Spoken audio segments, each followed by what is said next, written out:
In this video, we're going to show you to install the inner tie rod end on your Jeep Patriot located on your steering rack. Let's go ahead and loosen and remove our lug nuts. Now if yours have the chrome cap, that'll be a 19 millimeter. If your lug nuts are missing the chrome cap, it'll be an 18 millimeter.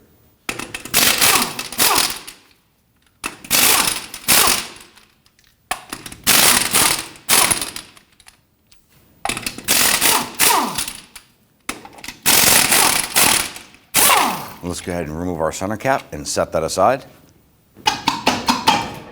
Let's go ahead and grab our wheel, pull that off and set that aside. We're going to start by loosening our jam nut.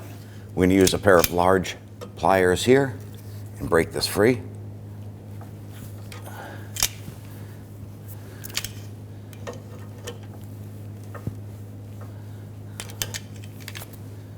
Using an 18 millimeter socket, we're going to loosen our outer tie rod nut.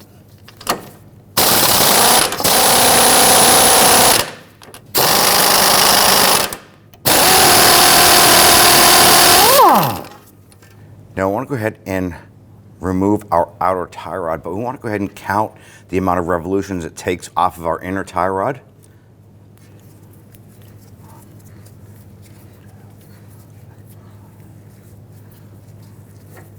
So ours was 23. I'm going to go ahead and use a crayon and I'm going to write that up in the wheel well here. Now yours will probably be different, so you don't want to just write down 23. This is going to help set the preliminary alignment when you install the tie rod end. We want to remove our jam nut. You can use a 22 millimeter socket or a 7/8 socket. Now on our boot here, we have a clamp on the outside. I want to go ahead and loosen and remove that. We're going to use a pair of needle nose pliers to simply pinch those tabs and pull that off. Now we're going to use this tool here. It's actually a screwdriver with a notch cut in it. And if you follow this boot back to the inboard portion, there's a metal clamp or a band clamp that has a little eyelet on it. Now this clamp is a one-time use, and that notch is designed to go onto that little eyelet. And we need to knock that clamp off.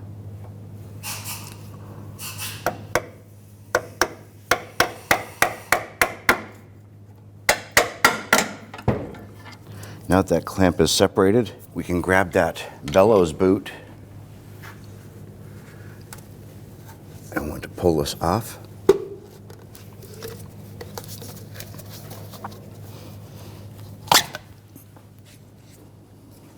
Using an inner tie rod tool, I want to go ahead and set this up, install this, and then we're going to use this to remove the inner tie rod.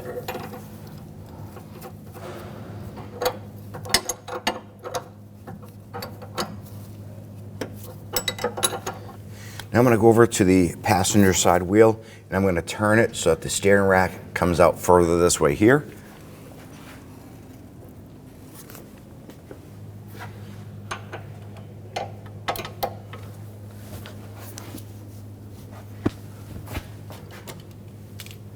Now that we've broken that free, we can remove our tool.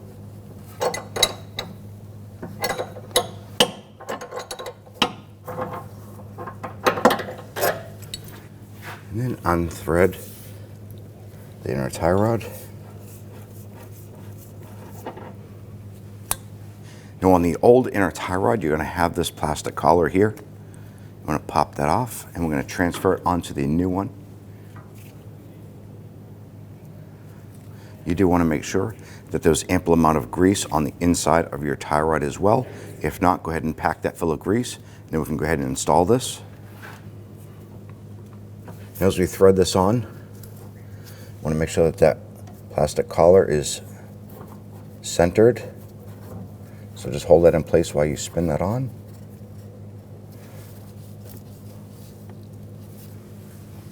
Go ahead and install your tie rod tool here.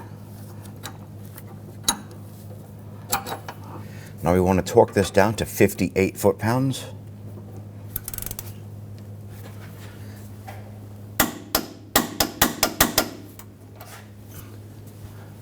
Now that we're torqued, let's go ahead and remove our tool. Now we need to reach in and remove the old clamp here that we had popped off. Before we install our bellows boot, we want to take our tie strap. Now we do want to keep that somewhat loose, but what we're going to do is slide this in and over and press it onto our steering rack. All right, now that we have our inner rack boot installed, we have our tie strap in there already. Want to make sure that that is on the last ridge of that where the metal clamp would have been. I'm going to tighten that down by hand. I'm going to use some pliers, pinch that and roll it a little bit, make it a little bit tighter. Now that we have our tie strap on and tight, we're going to use our cutters to go ahead and snip off the excess. Now we're going to install the metal clamp here on the outside. For any reason, if this clamp is rusted and it's not holding tension anymore, you can go ahead and use another plastic tie strap like we used on the inside.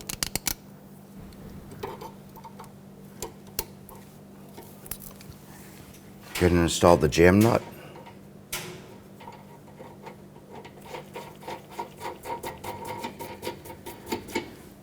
Now we're going to spin our outer tie rod on as many rotations as it took to remove it. You're going to do the same for yours.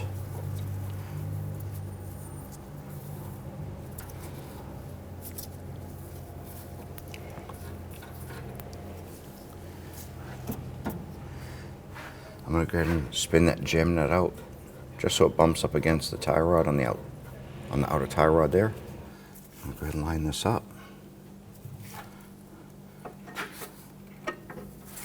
Install that. Now you want to pay attention to the hole for a cotter pin here on your outer tie rod. Thread that castle nut down and on. Torque down your outer tie rod nut to 97 foot-pounds.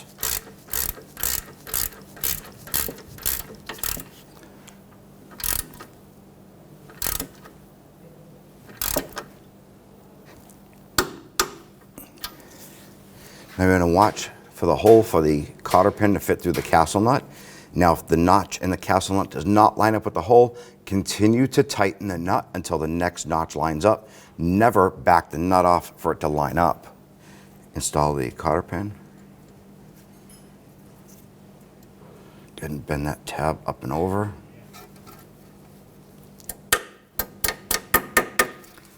And then cut off the tail on the other one.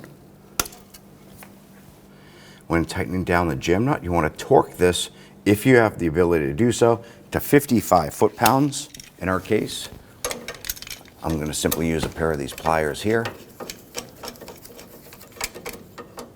I want to make that good and snug. And I want to level our tie rod here. Now at this point, you want to go ahead and repeat this process if you need to for the passenger side. And don't forget, you need to have an alignment performed on this vehicle to prevent premature tire wear or premature part failure. Let's go ahead and install our wheel. And now place our center cap on. And we'll start all of our lug nuts by hand, and then we'll snug them down.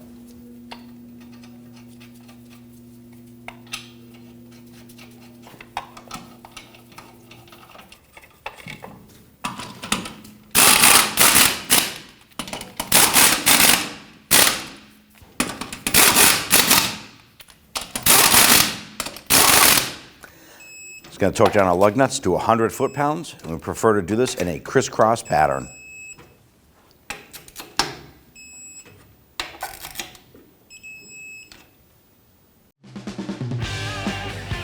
When only the best will do, demand TRQ.